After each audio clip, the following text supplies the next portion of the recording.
சர்க்கரை வியாதி ரொம்ப சிறப்பாக குணப்படுத்த முடியும். குணப்படுத்த முடியாத பெரிய பிரச்சனை இல்லை. முதல்ல குணப்படுத்த முடியும் அப்படிங்கிற நம்பிக்கையை உருவாக்குங்க.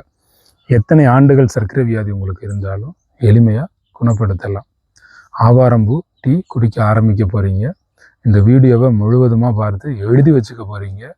உங்களுக்கு 3 மாதத்தில் குணமாக போகுது. ஒரு 15 நாட்கள் நான் சொல்கிறத நீங்கள் கடைபிடிக்கும் போது நல்ல முன்னேற்றம் கிடைக்கும். அதை வச்சு நீங்கள் கண்டுபிடிச்சிக்குவீங்க நமக்கு குணமாயிரும் அப்படின்னு. கோதுமை பால் சாப்பிட போகிறோம். வெந்தயத்தை ஊற வச்சு முளைக்கட்டி சாப்பிட போகிறோம். முளைக்கட்டிய பச்சை பயிர்கள் சாப்பிட போகிறோம்.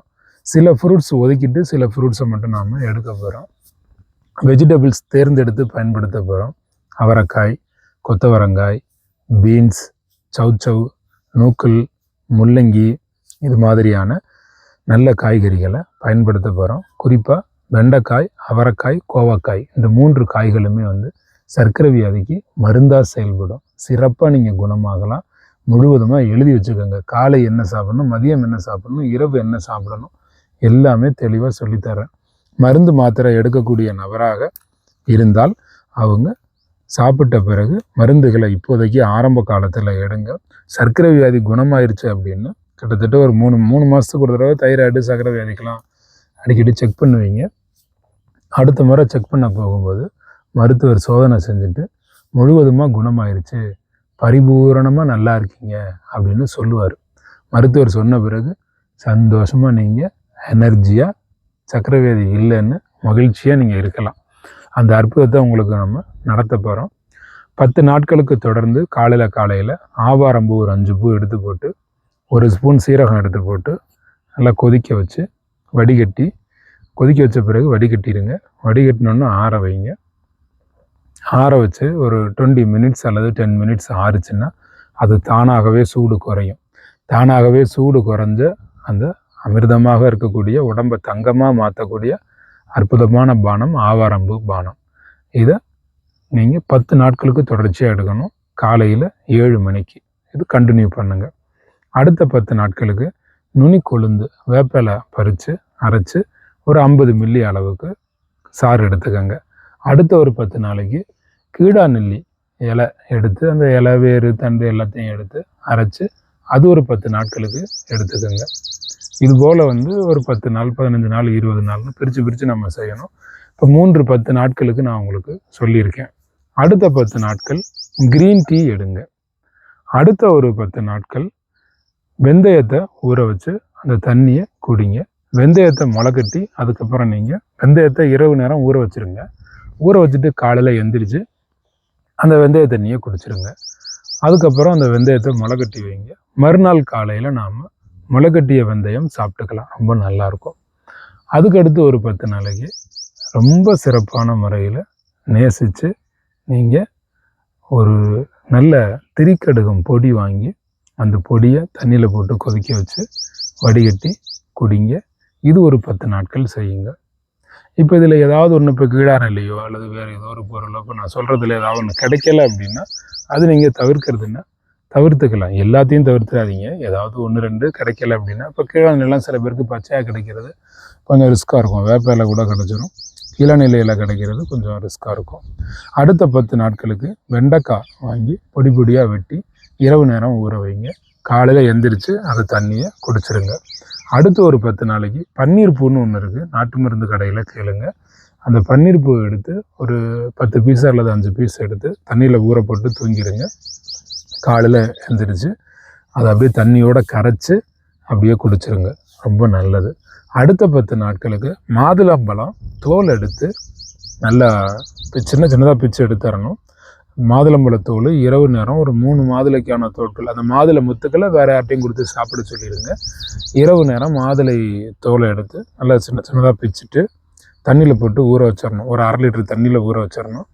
ஊற வச்சுட்டு காலையில் எந்திரிச்சு மாதுளம்பழத்தோடலாம் எடுத்து வடிகட்டி புழிஞ்சு வெளியில் போட்டுட்டு அந்த வாட்டரை குடிச்சிடணும். இது மாதிரி 3 நாட்களுக்கு தொடர்ந்து குடிங்க. தொடர்ந்து குடிக்கும்போது ஒரு தடவை அல்லது 2 தடவை குடிக்கும்போதே உங்களுக்கு தெரியும், வழக்கத்துக்கு மாறாக மலம் 2 முறை போகும் காலையிலேயே. அது பேதி ஆகாது. 2 முறை இல்லை 3 முறை போகும். இந்த 3 நாட்கள்லேயே அப்படி 2 முறை 3 முறை உங்களுக்கு போயிடுச்சு அப்படின்னா அதுக்கப்புறம் நீங்கள் 10 டேஸ் வந்து மாதுளை வாட்டர் குடிக்க வேண்டாம். ஒருவேளை உங்களுக்கு அது மாதிரி வழக்கத்துக்கு மாறாக அதிகமாக மலம் போகலை, 3 நாள் குடிச்சும் போகலைன்னா 10 டேஸ் வந்து கண்டினியூ பண்ணுங்கள். இல்லைனா இது 10 டேஸ் வந்து நீங்கள் கண்டினியூ பண்ணக்கூடாது. இப்போ நான் சொன்ன விஷயங்களை மட்டுமே 10 நாட்கள் 10 நாட்கள் 10 நாட்கள்னு ரிப்பீட் பண்ணிக்கிட்டே இருக்கணும். இதை மட்டுமே நீங்கள் ஃபாலோ பண்ணால் போதும்.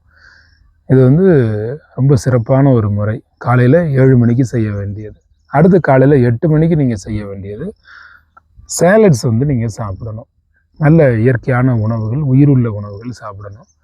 ஒரு 3 மாதத்துலேருந்து 6 மாதத்துக்கு இட்லி கிடையாது உங்களுக்கு, தோசையும் கிடையாது உங்களுக்கு. கோதுமை உணவுகள் சாப்பிட்டுக்கலாம். காலை சாப்பாட்டில் கோதுமை உணவு சாப்பிட்டுக்கலாம்.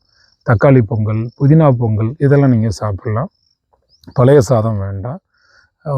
இட்லி தோசை தவிர பூரி, இது தவிர பூரியும் சேர்க்கக்கூடாது. மற்ற உணவுகள் நீங்கள் சேர்க்கலாம். இப்போ காலையில் ரைஸ் வடித்து கீரை வச்சு சாப்பிட்லாமா? சாப்பிட்லாம். வேறு என்ன சாப்பிட்லாம்? காலையில் கிச்சடி சாப்பிடுங்க, உப்மா சாப்பிடுங்க, சாபுதானா கிச்சடி இருக்குது சாப்பிடுங்க, கஞ்சி வகைகள் சாப்பிடுங்க, சத்து மாவு கஞ்சி இருக்குது, மாப்பிள்ளை சம்பா அரிசியில் கஞ்சி இருக்குது, அது மாதிரி சாப்பிடுங்க. சிறுதானிய தோசை, சிறுதானிய இட்லி கூட சாப்பிடக்கூடாதா? ஆமாம், எந்த தோசையும் சாப்பிடக்கூடாது, எந்த இட்லியும் சாப்பிடக்கூடாது. புளித்த பண்டங்கள் சேர்க்கக்கூடாதுங்கிறது இதில் ரொம்ப முக்கியமான நோக்கம். குணமாகணும் தானே, கொஞ்ச நாட்களுக்கு சில உணவுகளை தவிர்க்க பழகுங்க. அப்போ தான் சர்க்கரை வியாதியை குணப்படுத்த முடியும். சர்க்கரை வியாதி அப்படிங்கிறது ஒரு டெம்பரவரியான ஒரு நிலை. உடம்பை நம்ம குணப்படுத்த முடியும். இது வந்து ஒரு தற்காலிக ஒரு உடல் ரத்த நிலை தான். இந்த தற்காலிக நிலையை சிறப்பாக மாற்றி அற்புதமாக நீங்கள் கொண்டுட்டு வர முடியும். இது லைஃப் டைம் டிசீஸாக இருக்கிறதுக்கு காரணம் என்னென்னா, நீங்கள் லைஃப் ஸ்டைலை சேஞ்ச் பண்ணுறதுக்கே தயார் இல்லை. அதனால தான் அது லைஃப் டைம் டிசீஸாகவே இருக்குது. லைஃப் ஸ்டைலை சேஞ்ச் பண்ணீங்க அப்படின்னா இந்த லைஃப் டைம் டிசீஸை ரொம்ப சிறப்பாக நீங்கள் மாற்ற முடியும். நான் உங்களுக்கு மாற்றி தர்றேன். முழுவதுமாக எழுதுங்க, முதல்ல கைப்பட எழுதுங்க. அப்புறம் வீடியோ பார்த்துக்கலாம், அதுக்கப்புறம் நம்ம எழுதி வச்சுக்கலாம், அப்புறம் முடிவெடுத்துக்கலாம். அதெல்லாம் கிடையாது, இப்போவே முடிவெடுங்க. இப்போ 21 நாட்கள் உள் உறுப்புகள் கழிவு நீக்க பயிற்சி நாம் கொடுக்குறோம். 16 நாட்கள் கழிவு நீக்க பயிற்சி கொடுக்குறோம். இது நேரடி பயிற்சியாக கொடுக்குறோம், ஆன்லைன் மூலமாகவும் பயிற்சிகள் கொடுக்குறோம். மக்கள் வந்து அதெல்லாம் கலந்துக்கிட்டு முறைப்படி போவாங்க. லெவல் 1, லெவல் 2, லெவல் 3ன்னு ப்ரோக்ராம்ஸ் இருக்குது.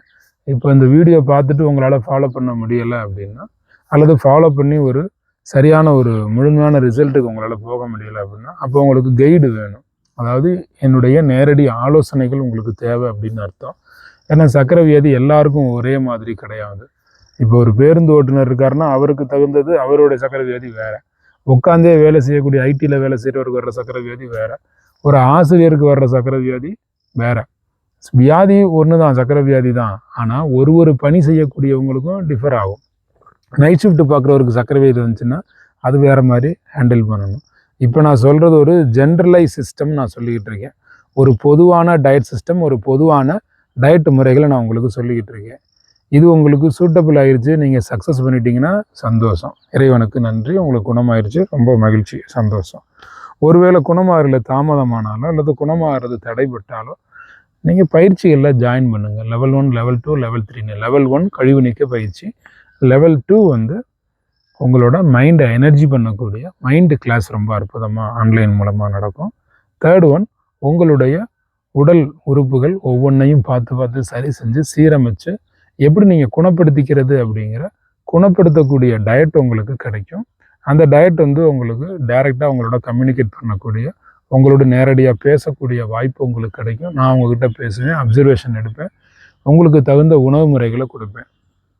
மருத்துவத்துக்கு எதிராகவோ மருத்துவத்துக்கு ஆதரவாகவோ இருக்க வேண்டிய ஒரு சூழ்நிலை உங்களுக்கும் வேண்டியதில்லை, எனக்கும் வேண்டியதில்லை. இப்போ மருந்துகள் அப்படிங்கிறது எப்போ தேவைப்படும் அப்படின்னா, குணமாகாத நிலையில தான் மருந்துகள் நமக்கு தேவைப்படும். குணம் ஆயிருச்சு, உடம்பு பரிபூர்ணமாக நல்லா இருக்குது அப்படின்னா மருந்துகள் தேவையில்லை. அப்போ ஆரம்ப காலங்களில் குணமாகறதுக்கான மெத்தட்ஸ் உங்களுக்கு தெரிகிற வரைக்கும் மருந்துகளுடைய உதவி அவசியம் தேவை தான். அதுக்காக மருந்தே வாழ்க்கை முழுக்க நாம் எடுத்துக்கிட்டு இருக்கக்கூடாது. வாழ்நாள் முழுவதும் மருந்துலையே எதை வேணாலும் சாப்பிடுவேன், நான் மாத்திரையை சாப்பிட்டுக்கிட்டு இருந்துக்கிறேன் அப்படிங்கிறவங்களுக்கு என்னுடைய பயிற்சி முறைகள் செட் ஆகாது. மாத்திரை சாப்பிட்டுட்டே இருக்கிறது நல்லது இல்லைங்க, அதனால் சைடு எஃபெக்ட் வருதுங்க, நான் இயற்கையில் குணமாகறேன் அப்படிங்கிறவங்க தான் என் கூட கம்யூனிகேட் ஆக முடியும். நான் குணப்படுத்திக்கணும், வியாதி இல்லாத தேகம் வேணும் அப்படிங்கிறவங்க தான் என்னோட கம்யூனிகேட் ஆக முடியும். ஆரம்ப காலங்களில் டயட்டை ஆரம்பித்த உடனே நீங்கள் மருந்தை நிறுத்திடாதீங்க. இவ்வளவு நாட்களாக மருந்து சாப்பிட்டதுனால தான் உங்களுக்கு டிசீஸு கண்ட்ரோலில் இருந்து ஓரளவுக்கு நீங்கள் ஹெல்த்தியாக லைஃப் ஸ்டைலை மெயின்டைன் பண்ணிட்டு இருக்கிறீங்க. குணமான பிறகு அல்லது குணமாக மருந்தை குறைக்கிறது புத்திசாலித்தனம், அல்லது முழுவதுமாக குணமான பிறகு மருத்துவருடைய பேச்சை கேட்டு மாத்திரையை நிறுத்துறது உத்தமம். நமக்கு ரிப்போர்ட்டில் தைராய்டோ சர்க்கரை வியாதியோ என்ன பிரச்சனை உங்களுக்கு இருந்தாலும் சரி, அடுத்தடுத்த டிசீஸுக்கு அடுத்தடுத்த வீடியோக்கள் நான் தர்றேன். இது சர்க்கரை வியாதி பற்றி மட்டும் இருக்கக்கூடியது. சர்க்கரை வியாதி உள்ளவங்க சர்க்கரை இல்லைன்னு மருத்துவர் சான்று கொடுக்கணும். எந்த பிளட் ஸ்டேஷனில் உங்களுக்கு பிளட் ரிப்போர்ட்டு கொடுத்தாங்களோ அதே பிளட் ஸ்டேஷனில் உங்களுக்கு பிளட் ரிப்போர்ட்டு நார்மல், நல்லா இருக்கிறீங்க, சுபமாக இருக்கிறீங்க, சுபிட்சமாக இருக்கிறீங்க, உங்களுக்கு சர்க்கரை இல்லை அப்படின்னு ஹாப்பி அனௌன்ஸ்மெண்ட்டு நமக்கு வந்து வரணும். வர வைப்பேன், நீங்கள் வர வைக்கணும். நான் சொல்லக்கூடிய விஷயங்களுக்கு நீங்கள் ஒத்துழைப்பு கொடுக்கணும். இப்போ காலைல 7 மணிக்கு என்ன செய்யணும் அப்படின்னு சொல்லியாச்சு. காலைல 6 மணிக்கெல்லாம் நீங்கள் அல்லது 6 மணிக்கு முன்னதாகவே எந்திரிச்ச உடனே நல்லா தண்ணி குடிக்கணும். சிறப்பாக தண்ணி குடிங்க. காலைல எந்திரிச்சோடனே 1/2 லிட்டரோ 1/4 லிட்டரோ 1 டம்ளராவது தண்ணி குடிங்க. எழுந்த உடனே வயிற்றுக்கு குளுன்னு நீங்கள் அனுப்பணும் தண்ணியை. டீ காஃபி குடிக்கக்கூடாது. அதாவது பால் கலந்த டீ காஃபி காலையில் நீங்கள் குடிக்கக்கூடாது, மாலையிலையும் குடிக்கக்கூடாது. கிட்டத்தட்ட ஒரு 3லேருந்து 6 மாத காலங்களுக்கு நீங்கள் குடிக்கக்கூடாது. உங்கள் வியாதியினுடைய வீரியம் உங்களுக்கு நல்லாவே தெரியும். அதுக்கு ஒரு டைம் பவுண்டு வைங்க. இவ்வளோ நாளில் நம்ம குணப்படுத்தணும். இப்போ 3 மாதம்னா 90 நாள் அதுக்குள்ளே குணப்படுத்தி ஆகணும் அப்படின்னா சிலருக்கு கொஞ்சம் தாமதமாகலாம். நீங்கள் 90 நாள் கணக்கு வச்சுக்கவும் கூடாது. நான் வந்து இது ஒரு பொதுவாக எல்லாரும் 10 வருஷத்தில் உள்ளவங்களும் பார்ப்பீங்க, 5 வருஷத்தில் டிசீஸ் உள்ளவங்க பார்ப்பீங்க, 1 இயர் டிசீஸ் உள்ளவங்க பார்ப்பீங்க, துவக்க நிலையில் சர்க்கரை வியாதி வந்தவங்களும் பார்ப்பீங்க, 25 வருஷமாக டேப்லெட் சாப்பிட்றவங்களும் இந்த வீடியோவை பார்க்குறதுக்கான வாய்ப்புகள் இருக்குது. அதை நான் கணக்கில் வச்சு தான் நான் உங்களுக்கு வந்து 3 மாதம்னு சொல்கிறேன். சிலருக்கு வந்து எத்தனை வயசோ அத்தனை வாரங்கள் ஆகும். இப்போ ஒரு 60 வயசு ஒருத்தருக்குன்னு வச்சுக்கோங்களேன், 60 வாரங்கள், சில பேருக்கு 60 மாதங்களே ஃபாலோ பண்ண வேண்டியது வரும். ஏன்னா சர்க்கரை வியாதி அதோட இன்னும் சேர்த்து 4-5 டிசீஸ்லாம் வச்சுருப்பாங்க. இப்போ சுகர் மட்டும்தான் இருக்குன்னா 3 மாதத்தில் சரியாகும். சுகர் இருக்குது, பிபி இருக்குது, அதோடு சேர்த்து கொலஸ்ட்ரால் இருக்குது, இன்னும் சில பேருக்கு வெயிட்டு கூட இருக்கும், சோர்வு இருக்கும், உடம்பு சோர்வு தன்மை, அதுக்கப்புறம் தூக்கமின்மை பிரச்சனை இருக்கும், கால் எரிச்சல் இருக்கும், இப்போ இன்சுலின் எடுத்துக்கிட்டு இருப்பாங்க. இப்படியெல்லாம் பல பிரச்சனைகள் இருந்துச்சுன்னா அதுக்கு உங்களுக்கு ஒரு கூட்டு மருத்துவ முறை செயல்பாடுகள் வேணும். ஒன்று சித்தா மெடிசனோ ஆயுர்வேதா மெடிசனோ அலோபதிக்கோ ஏதோ ஒரு மெடிசன் உங்கள் உடம்புக்கு எது ஒத்து வருதோ. எல்லா உடம்புக்கும் எல்லா மெடிசனும் ஒத்து வராது. இப்படி பல டிசீஸ் இருந்துச்சு அப்படின்னா அப்போ இது டயட்டில் மட்டுமே உடனே எடுத்தோன்னே சரி பண்ணிட முடியுமான்னா கொஞ்சம் டைம் எடுக்கும். வியாதி அவ்வளவு சேர்த்து வச்சுக்கிட்டு வயசு 60, 50, 40, 45, சில பக்கம் 35 வயசுலேயுமே வியாதிகள் வந்துடுது. அப்போ இவ்வளோ வியாதிகளை இத்தனை வருஷமாக சேர்த்து வச்சுக்கிட்டு உடனே சரி பண்ண முடியாது. கூட்டு மருத்துவ ஏற்பாடுன்னு சொல்லுவோம். மருத்துவருடைய உதவிகளும் மருந்துகளுடைய உதவிகளும் தேவை. மருந்துன்னா என்ன? மறு உந்து சக்தி நம்மளை எனர்ஜைஸ் பண்ணிடும். நம்மளை வந்து கொஞ்சம் அப்படியே ஒரு தாழ்ச்சி நிலைக்கு போகாமல் அப்படியே நம்மளுடைய வியாதியை கண்ட்ரோல் வச்சுக்கிறதுக்கு உதவி செய்யும். நீங்கள் எந்த மருந்து எடுத்தாலுமே வாயை கட்டலைன்னா நீங்கள் குணமாக முடியாது. இப்போ ஆயுர்வேதா, சித்தா, யுனானி, ஹோமியோபதி எல்லாம் நல்லா குணப்படுத்தக்கூடிய அளவுக்கு நல்ல மருந்துகள் தான். அந்த மருந்துகளை சாப்பிடும்போது நான் கண்டதையும் சாப்பிடுவேன், ஆனால் மருந்து சாப்பிடுவேன்னா இப்போ வாழைக்காய், கத்திரிக்காய் ஆயுர்வேதா மருந்துக்கு போனீங்கன்னா எடுக்கக்கூடாது. கருவாடு, மீன், முட்டை இதெல்லாம் சித்த மருந்துக்கு போனீங்கன்னா எடுக்கக்கூடாது. கட்டுப்பாடுகள் இருக்குது, உணவு கட்டுப்பாடுகள். நான் சாப்பிடாம இருந்தால் என்ன ஆகும்? நான் பிறந்ததே சாப்பிட்றதுனா இப்போ சாப்பிட்டு செத்துப்போங்கன்னு கைவிட வேண்டியதை தவிர வேறு வழி கிடையாது. வாயை கட்டினா தான் வயிறு நல்லாயிருக்கும், குடல் நல்லா இருந்தால் தான் உடல் நல்லாயிருக்கும். குடலில் நன்மை செய்யக்கூடிய கிருமிகள் இருக்குது. நம்ம உடம்பை வந்து பாதுகாக்கிறதுக்குன்னு செரிமான சக்தி நமக்கு இருக்கணும். உடம்பை பாதுகாக்கிறதுக்கு நமக்கு பிராணன் இருக்கணும். உடம்பை பாதுகாக்க சரியான குளுக்கோஸ் இருக்கணும். உடம்பை பாதுகாக்கிறதுக்கு நம்மக்கிட்ட நல்ல நீரோட்டம், உடம்புல ரத்த ஓட்டம் இருக்கணும், காற்று ஓட்டம் இருக்கணும், வெப்ப ஓட்டம் இருக்கணும். இது எல்லாமே கூட்டுத்தன்மையில் ஒரு ஒழுங்குபாடுக்கு வந்தால் தான் நம்ம நல்லாவே இருக்க முடியும். நான் கண்டதையும் திம்பேன், எங்கே வேணாலும் ட்ராவல் பண்ணுவேன், என்ன வேணும் செய்வேன், ஆனால் சொல் பேச்சு கேட்க மாட்டேன், நான் பிறந்ததே சாப்பிடத்தானே, நான் சம்பாதிக்கிறதே சாப்பிடத்தானே அப்படின்னா இப்போ சாப்பிட்டு சாவுங்கன்னு விட்டுற வேண்டியதான். ஒன்றுமே செய்ய முடியாது. கண்டதையும் சாப்பிடுவேன் அப்படின்னா அது என்ன அர்த்தம்? அது இந்த பயிற்சி முடியும் வரை அசைவத்தை நிறுத்தணும். நான் வந்து அசைவத்துக்கு எதிரியோ இல்லை அசைவத்தை வேணாமுன்னு நான் உங்களுக்கு சொல்லலை. இது ஒரு பயிற்சி முறை. நீங்கள் இப்போ நேரடி பயிற்சிகள்லையோ அல்லது ஆன்லைன் பயிற்சிகளில் இருந்தீங்கன்னா உங்கள்கிட்ட அப்சர்வேஷன் எடுத்துகிட்டு நான் வந்து சீட்டிங் டேலாம் அனௌன்ஸ் பண்ணுவேன். வீக்லி ஒன்ஸ் வந்து சீட்டிங் டே, என்ன வேணாலும் சாப்பிட்டுக்கோங்க இஷ்டத்துக்கு. ஏன்னா ரெகுலர் டயட்டில் இருந்தால் சில பேருக்கு வந்து அதுவே ஒரு மன பாதிப்பாகும். ஐயோ அது சாப்பிடக்கூடாதான்னு நீங்கள் தனியாக இருந்தால் கூட இப்படிலாம் கட்டுப்பாடாக சாப்பிட்ருவீங்க. குடும்பத்தோடு இருக்கும் பொழுது உங்கள் ஃபேமிலியில் மற்றவங்க எல்லோரும் நிறைய சாப்பிடுவாங்க. காலைல இட்லி, சாம்பார், வடை, பச்சி, போண்டா, ஊத்தாப்பம், நைஸ் ஊத்தாப்பம், பொடி தோசை, பாகுபலி தோசை, பாட்ஷா தோசை, உருளைக்கிழங்கு தோசை, இப்படி விதவிதமாக தோசை வச்சு சாப்பிடும்போது இட்லி, மினி இட்லி, இப்பெல்லாம் வெரைட்டியாக சாப்பிடும்போது சட்னி எல்லாம் வெரைட்டியாக வச்சு சாப்பிடும்போது இதையெல்லாம் பார்த்துக்கிட்டு நீங்கள் சாப்பிடாமல் இருக்கிறது தான் இருக்கிறது இல்லையே பெரிய கஷ்டம். அதனால தான் உங்களால் ஃபாலோ பண்ண முடியவில்லை. உங்களால் ஃபாலோ பண்ண முடியாமல் போகிறதுக்கு காரணமே வீட்டில் உள்ளவங்க எல்லாருமே நல்லா சந்தோஷமாக சாப்பிட்றாங்க பார்த்தீங்களா? இப்போ பார்த்துக்கிட்டு தான் நம்மளால் சாப்பிடாமல் இருக்க முடியாது. அது கொஞ்சம் கஷ்டம்தான், வேறு வழி இல்லையே. நீங்கள் எங்கேயோ இருக்கிறீங்க, நான் எங்கேயோ இருக்கேன். இப்போ என்னோட நேரடி பயிற்சி கண்ட்ரோலில் இருந்து நான் உங்களுக்கு இயற்கை உணவுகளை எல்லாம் உயிருள்ள பசுங்கனிய உணவுகளை தயாரித்து சாப்பிட்டீங்கன்னா அதோடைய ருசி உங்களுக்கு தெரியும். இப்போ ஒரு கம்பு நான் முளைக்கட்டி கொடுத்து, நான் ஒரு பாசிப்பயிரை உங்களுக்கு முளைக்கட்டி, வெந்தயத்தை முளைக்கட்டி கொடுத்து, நான் முளைக்கட்டி தரக்கூடிய வேர்க்கடலை, ஒரு கொண்டக்கடலை, இதெல்லாம் நீங்கள் சாப்பிட்டீங்க அப்படின்னா அருமையாக இருக்கும் உங்களுக்கு. இப்போ கொண்டக்கடலை எல்லாம் வந்து முளைக்கட்டி 24 ஹவர்ஸில் முளைக்கட்டி அதில் தேங்காய் பூ துருவி போட்டு, லெமன் சாறுகள் விட்டு, தக்காளி போட்டு, சின்ன வெங்காயம் போட்டு, அது ஒரு பிரட்டலாக செய்து, அதில் கொஞ்சம் கொத்தமல்லி இளந்தளிர் தழை அதில் வெட்டி போட்டு, அதை கொஞ்சம் நேரம் பக்குவப்படுத்தி அடுப்பில் வேக வைக்காமல் அப்படியே ஃப்ரெஷ்ஷாக எடுத்து கொடுத்து நீங்கள் எடுத்து சாப்பிட்டீங்கன்னா, இப்போ கேட்கும்போது சில பேருக்கு ருசிக்காது, அதை டேஸ்ட்டு பண்ணும்போது தான் அவ்வளோ பெரிய ருசியாக இருக்கும். அதேபோல் பாசிப்பயிரில் சுண்டல் ரெடி பண்ணுவோம். நிறைய வந்து அவல் இட்லி தயார் பண்ணுவோம், அவல் பேடா ரெடி பண்ணுவோம், அவல் பாயாசம் ரெடி பண்ணுவோம், அவல் பிரியாணி, அவல் கீர், இப்படி விதவிதமாக ரெடி பண்ணலாம். அவலில் தேங்காய் பால் அவல், அப்புறம் அவல் பொங்கல், அவலில் உப்புமா ரெடி பண்ணுவோம், அவல் லட்டு ரெடி பண்ணுவோம், அவல் கொழுக்கட்டை ரெடி பண்ணுவோம், கார கொழுக்கட்டை, இனிப்பு கொழுக்கட்டை, இதெல்லாம் அவலில் ரெடி பண்ணுவோம். இப்பெல்லாம் ரெடி பண்ணி தயார் செஞ்சு நான் உங்களுக்கு கொடுத்து நீங்கள் சாப்பிட்டீங்கன்னா மிக சிறப்பாக இருப்பீங்க, அற்புதமாக இருப்பீங்க. அதுக்கான வாய்ப்பு இல்லையே. நீங்கள் வீட்டில் இருந்து வீடியோ பார்க்குறீங்க, அப்போது நீங்கள் எழுதி வச்சு நீங்கள் தான் எல்லாமே செய்து ருசியாக செய்து ஃபாலோ பண்ணணும். காலையில் 7 மணிக்கு சேலட் எடுக்கிறது நல்லது, அல்லது சமையல் உணவில் இட்லி தோசை தவிர மற்ற உணவு எடுக்கிறது நல்லது. அளவு குறைச்சி எடுங்க, ஒரு 200 கிராம் 150 கிராம் இந்த மாதிரி எடுங்க. பிரித்து சாப்பிடணுங்கிற முடிவுக்கு வாங்க. அதிகமாக சாப்பிடாதீங்க, கொஞ்சமாக சாப்பிடணும். கிழக்கு பக்கம் திரும்பி உட்காரணும். 3 விரலில் தான் உணவு எடுக்கணும். உணவு எடுத்து நடுநாக்கில் வைக்கணும். அதுக்கப்புறம் 2 உதட மூடணும், 2 கண்ணை மூடணும், மெதுவாக மெல்லணும். 32 தடவை மெதுவாக மெல்லும் பொழுது அந்த உமிழ்நீர் கலந்து அது வாய்க்குள்ளே அது அப்படியே கங்கை காவிரி நீர் மாதிரி அது அற்புதமாக அது மாறும். அது மாறிய பிறகு அந்த உணவை நீங்கள் மெதுவாக அந்த கூழ்மமான உணவை மெதுவாக உள்ளே அனுப்பி வைக்கணும். நீங்கள் சமையல் உணவு காலைல எடுக்கிறேன்னா எடுங்க, இட்லி தோசை எடுக்காதீங்க, பூரி எடுக்காதீங்க, மற்ற உணவுகள் எடுத்துக்கோங்க. நிறைய உணவுகள் இருக்குது, காலை உணவு தாராளமாக எடுத்துக்கலாம். மெதுவாக மென்று அரைச்சி ரசித்து சாப்பிடணும்.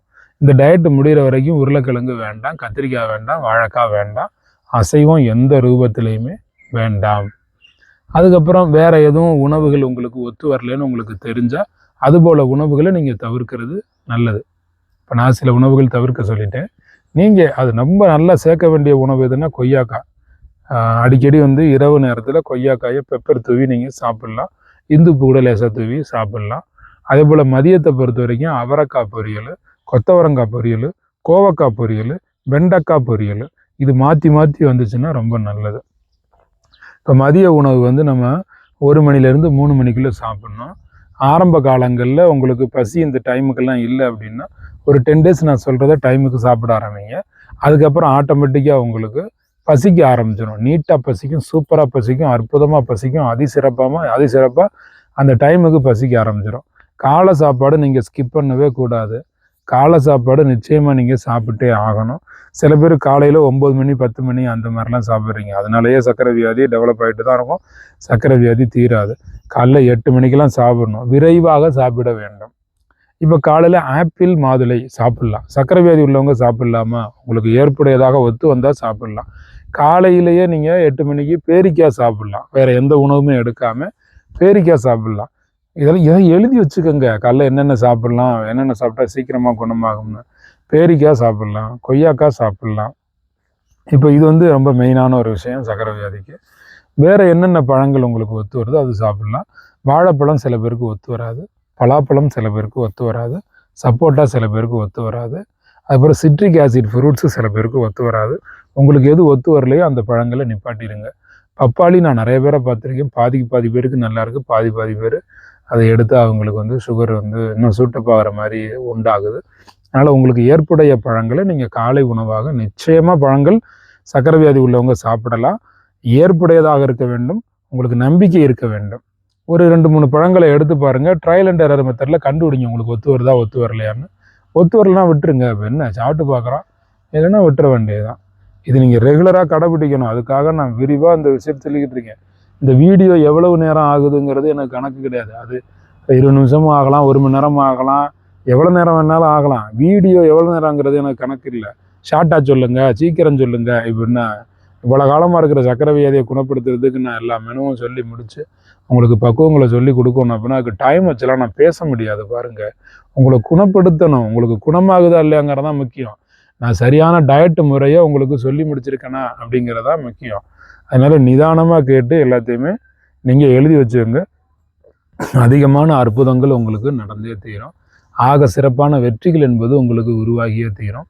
மிகச்சிறந்த நிதானத்தை உருவாக்கி, பொறுமையை உருவாக்கி, பாதுகாப்பாக இதை கடைபிடிக்கணுங்கிற ஒரு வெற்றி நிலைமையை கடைபிடிச்சு வந்தால் தான் இது சக்ஸஸ் ஆகும். இந்த வெற்றி என்பது உங்களுக்கு கிடைக்கும்போது அன்று ஒரு நாள் இருக்குல்ல, சர்க்கரை வியாதி இல்லைன்னு உங்களுக்கு அறிவிப்பு கொடுப்பாங்கல்ல, அந்த ஒரு நாள் இருக்குல்ல, அந்த ஒரு நாள் உங்களுக்கு அவ்வளவு பிரமாதமாக இருக்கும்.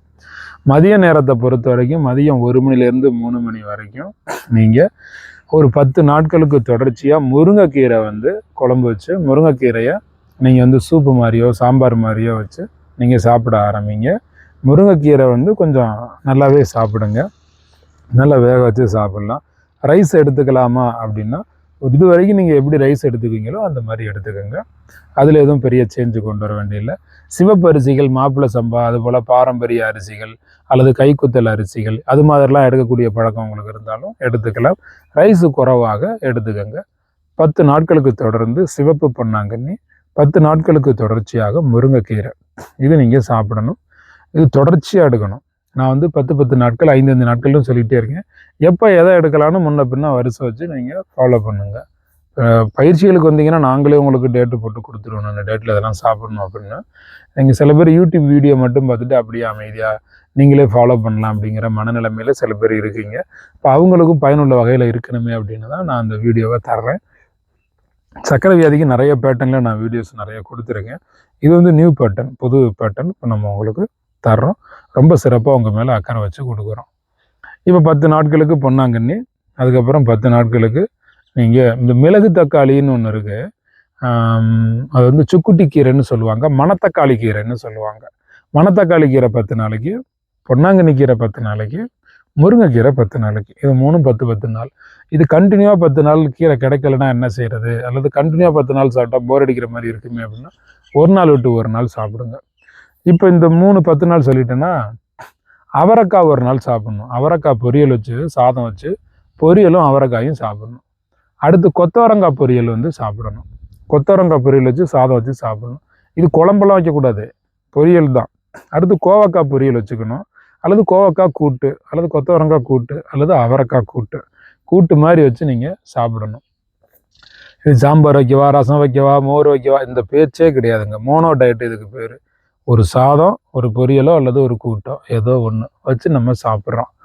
நாங்கள் வந்து சாம்பார், ரசம் அதெல்லாம் ஊற்றி சாப்பிட்டா நல்லாயிருக்கும், அதெல்லாம் ஊற்றி சாப்பிட்டா தான் நல்லாயிருக்கும், ஆனால் உடம்பு நல்லா இருக்காதே. நான் சொல்கிறத செய்யுங்க. இப்போ கோவக்காய் ஒரு 10 டேஸு, அவரைக்காய் ஒரு 10 டேஸு, கொத்தவரங்காய் சில பேருக்கு ஒத்து வராது, கேஸ் ஃபார்ம் ஆகுது அப்படின்னு சொல்லுவாங்க. அப்போ வெண்டைக்காய் ஒரு 10 டேஸ் எடுங்க, இல்லை கொத்தவரங்காய் ஒரு 10 டேஸ் எடுங்க.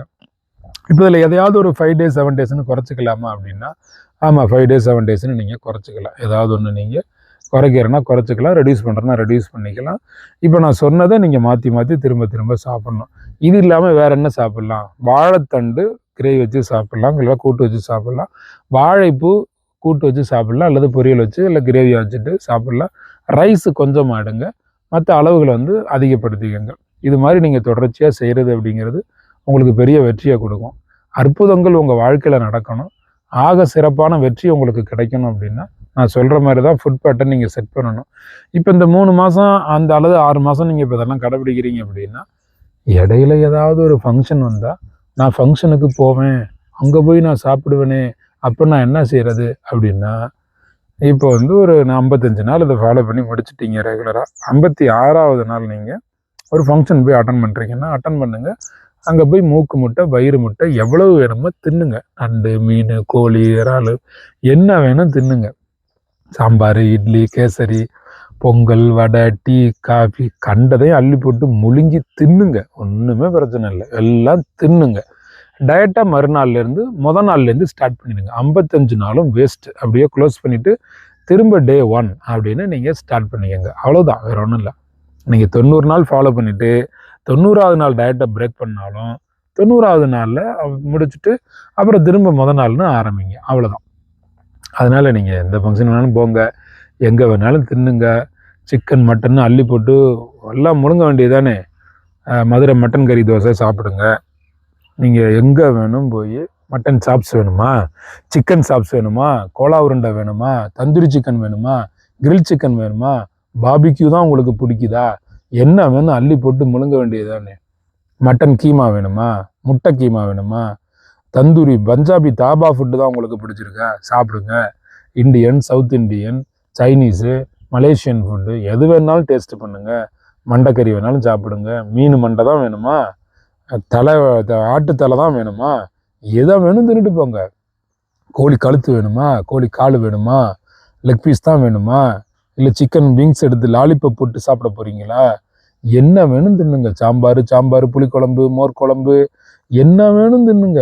கண்டதையும் அள்ளி போட்டு முழுங்கி வயிறை குலுங்கி சோத்துக்கு செத்தாள் மாதிரி சோத்தால் அடித்த ஜென்மமாக சோறுன்னு திரிஞ்சு அலைஞ்சு திரிஞ்சு எங்கே பார்த்தாலும் எப்படா கிடைக்கும் சோறுன்னு வெறி கொண்டு சோத்து பைத்தியமாக திரிஞ்சு அலைஞ்சு இட்லி, தோசை, பூரி, பொங்கல், வடை, டீ, காப்பின்னு அடித்து முளைக்கி அப்படியே அள்ளி போட்டு வயிற்றுக்குள்ளே குலுக்கி தண்ணி டேங்கில் தண்ணி ஏற்றுற மாதிரி உடம்ப வந்து சாப்பாடு டேங்கு மாதிரி மாற்றி யார் சோறு போட்டாலும் பாயை விரித்து பந்தியை விரித்து இலைய போட்டு உக்காந்து அள்ளி போட்டு 2 கையும் புல்ட்ரோசர் மாதிரி அள்ளி போட்டு மென்று முழுங்கி திங்கிறதான் வேலைன்னு பார்க்குறீங்களா?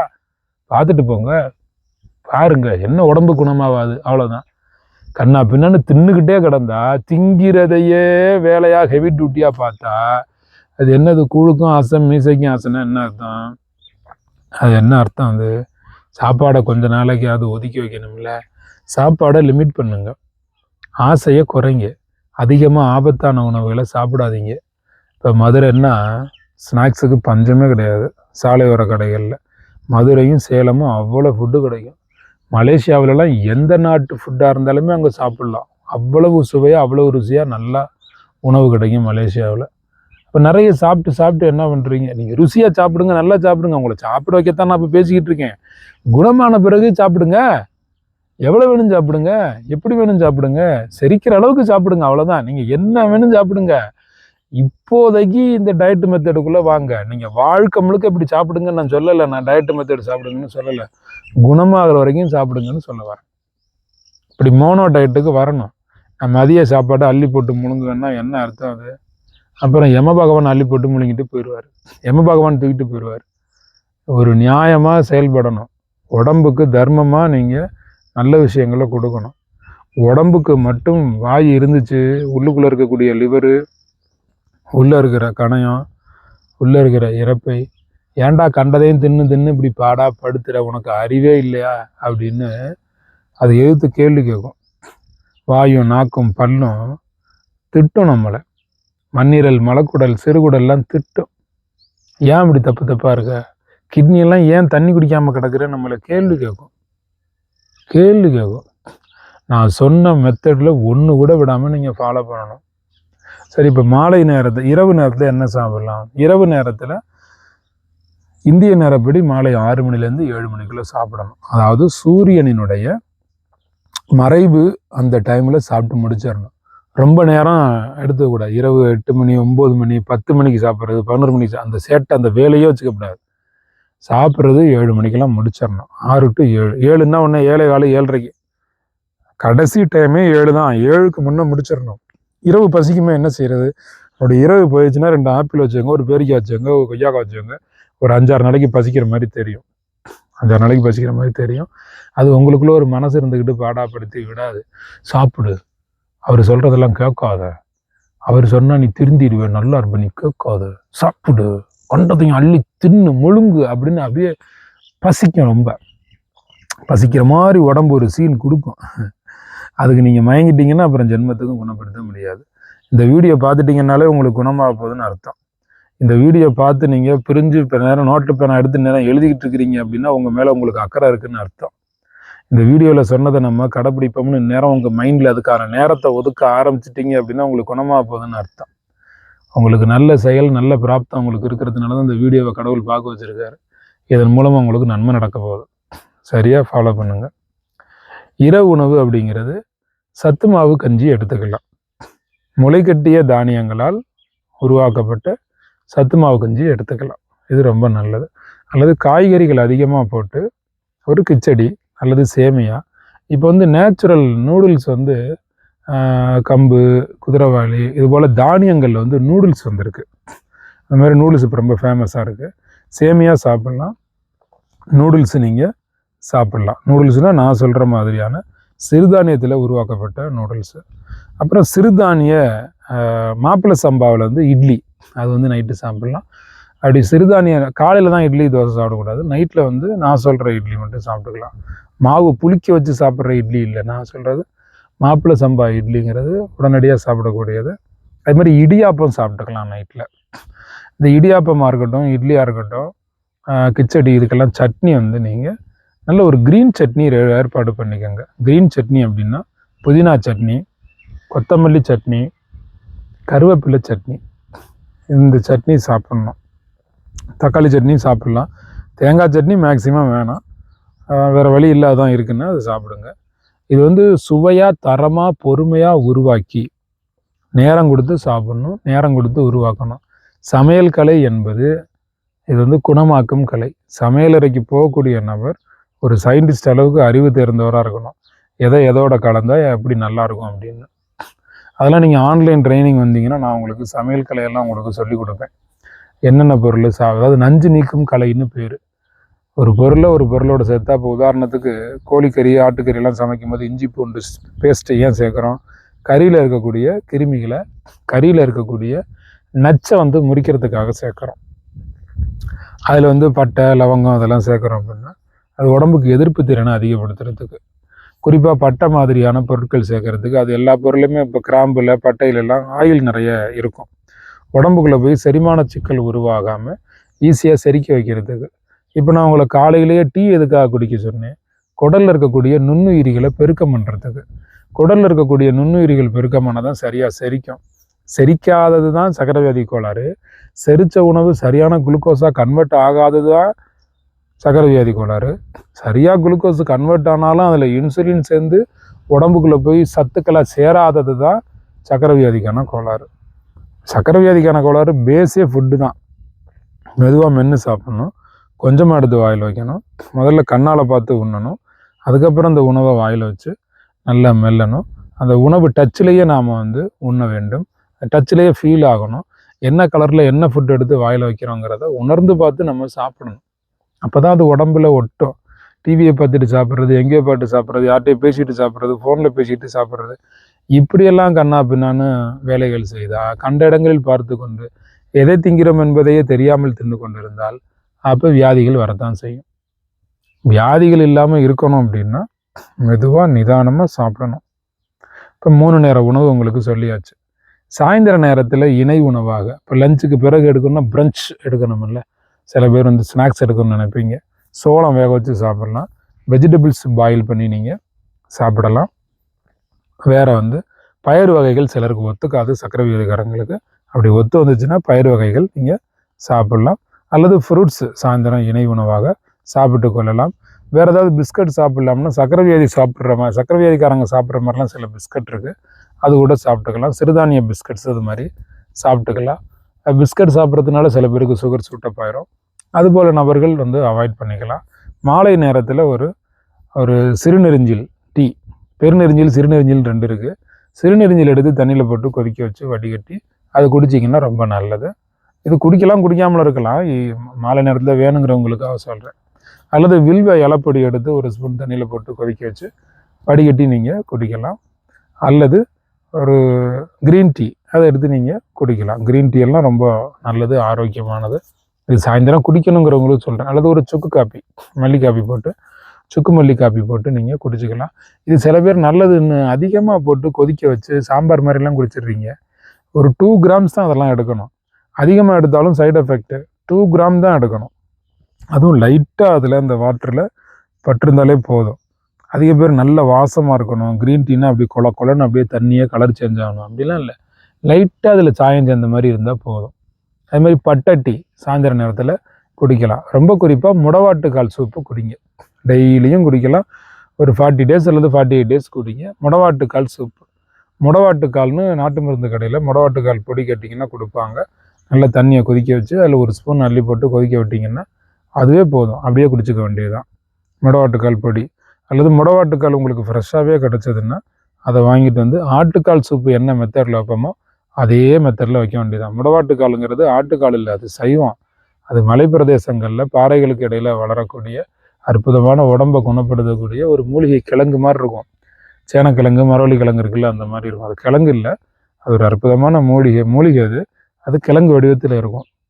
இப்போ கொல்லிமலைக்கெல்லாம் போகிறவங்க முடவாட்டுக்கால் சூப்பு அங்கே ரொம்ப ஃபேமஸ், குடிப்பாங்க. அதே போல் ஏற்காடுலாம் பார்த்திங்கன்னா முடவாட்டுக்கால் சூப்பு ஃபேமஸ்ஸு.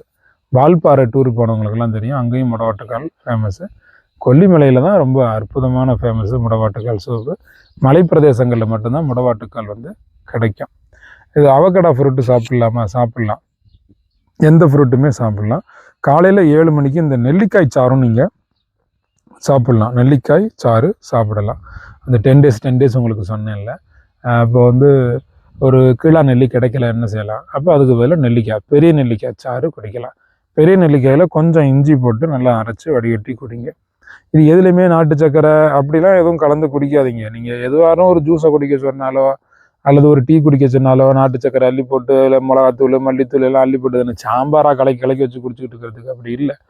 நீங்கள் ஈவினிங் டைமில் குடிக்க சொன்ன டீயுமே சக்கரை இல்லாமல் குடிங்க, அல்லது பனங்கற்கண்டு கலந்து குடிங்க. பனங்கற்பட்டியோ நாட்டு சக்கரையோ வெல்லமோ அது மாதிரிலாம் எதுவும் கலக்க வேண்டாம். பனங்கற்கண்டுங்க. நான் அதுவும் இல்லாமல் தான் உங்களை குடிக்க சொல்கிறேன். சில பேர் ராவா குடிக்கிறது கொஞ்சம் கஷ்டப்படுவீங்க. மிக்சிங் இருந்தால் தான் சில பேர் குடிக்க முடியும்னு நினைப்பீங்க.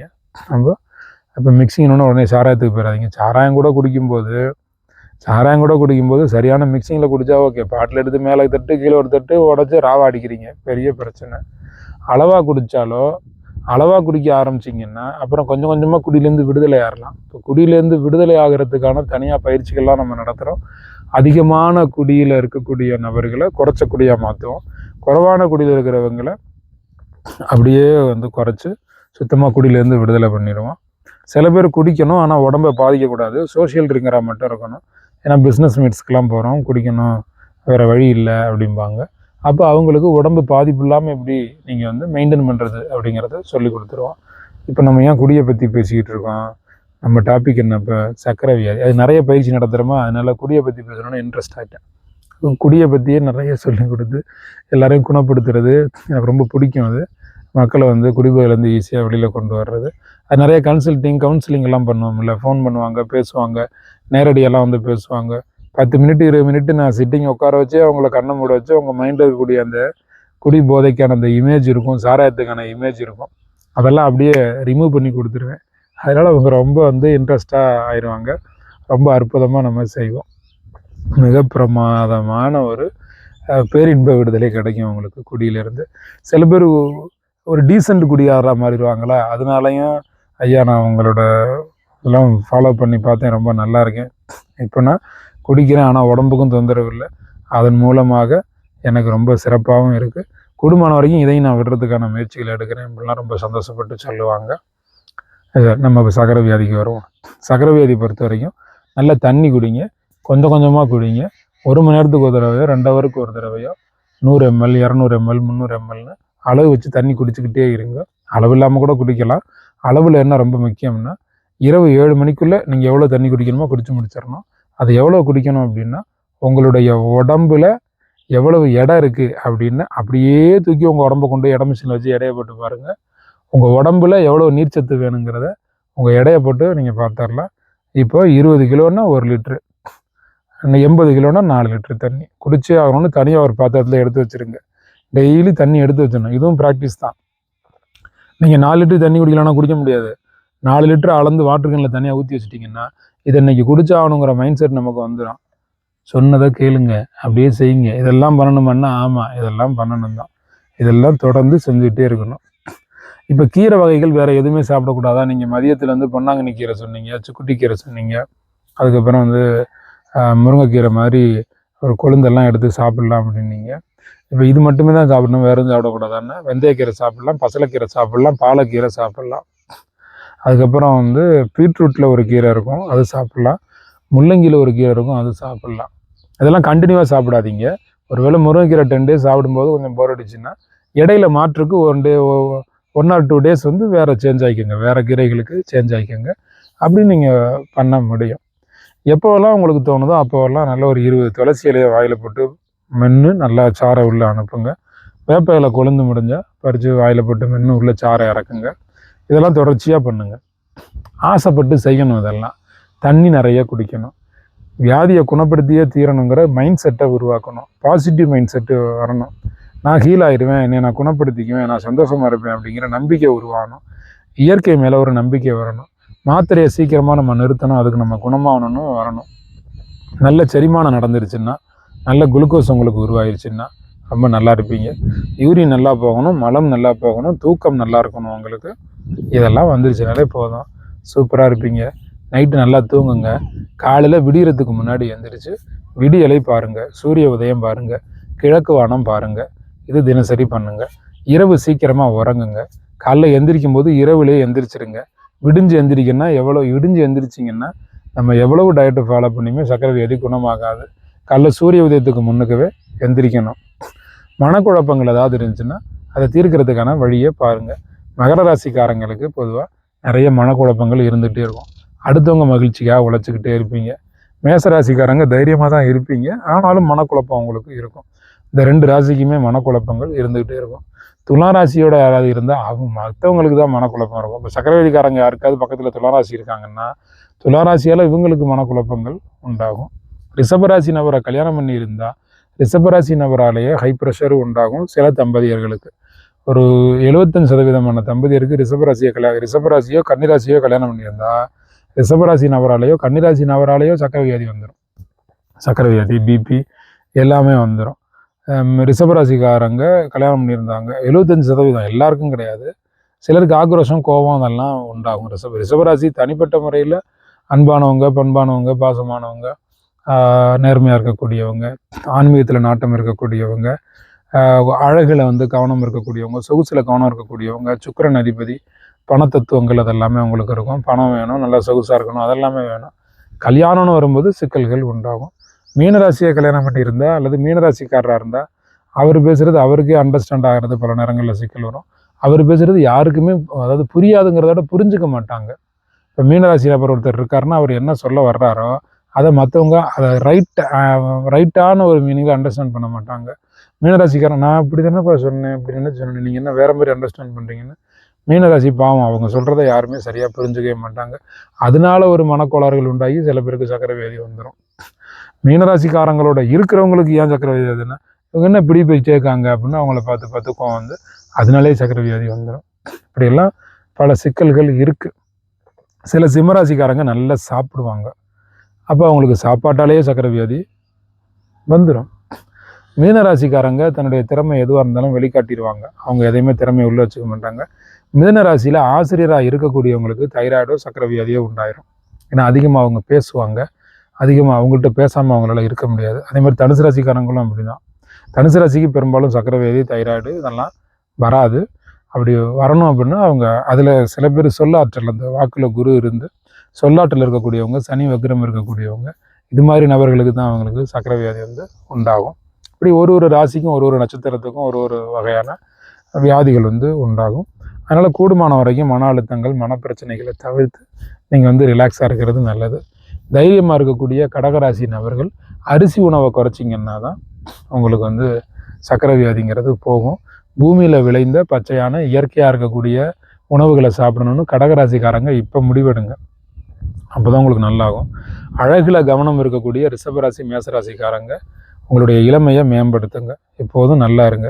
அதுக்கு அவரைக்காய் சாப்பிடுங்க, பிஞ்சு வெண்டைக்காய் சாப்பிடுங்க, நான் சொல்லியிருக்கக்கூடிய உணவு முறைகளை ரெகுலராக நல்லபடியாக கடைபிடிங்க. சிம்ம ராசி, துலாம் ராசி, தனுசு ராசி இவங்க 3 பேருக்குமே உணவு மேலே அதிகமாக ஈடுபாடு இருக்கும்.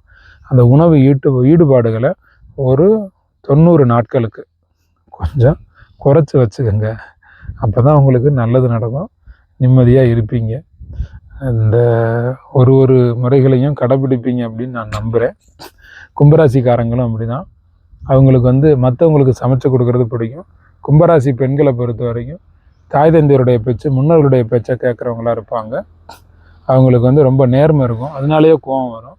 அதிகமாக கோவப்படாதீங்க கும்பராசிக்காரங்க இந்த டயட் முடிகிற வரைக்கும். இந்த டயட்லாம் முடிஞ்சு குணமான பிறகு நாங்கள் என்ன செய்கிறது அப்படின்னா, லிமிட்டடாக அதுக்கப்புறம் உங்கள் இஷ்ட உணவுகளை ஆரம்பிங்க. இப்போ நான் இது வரைக்கும் என்ன மெனு சொல்லிக்கிறோம், இதுக்குள்ளே தான் உங்கள் லைஃப் இருக்கணும். நான் அதில் ஃபுல்லாக நேச்சுரல் ஃபுட்டு உங்களுக்கு கொடுக்கல, சமையல் உணவு தான் கொடுத்துருக்கேன்.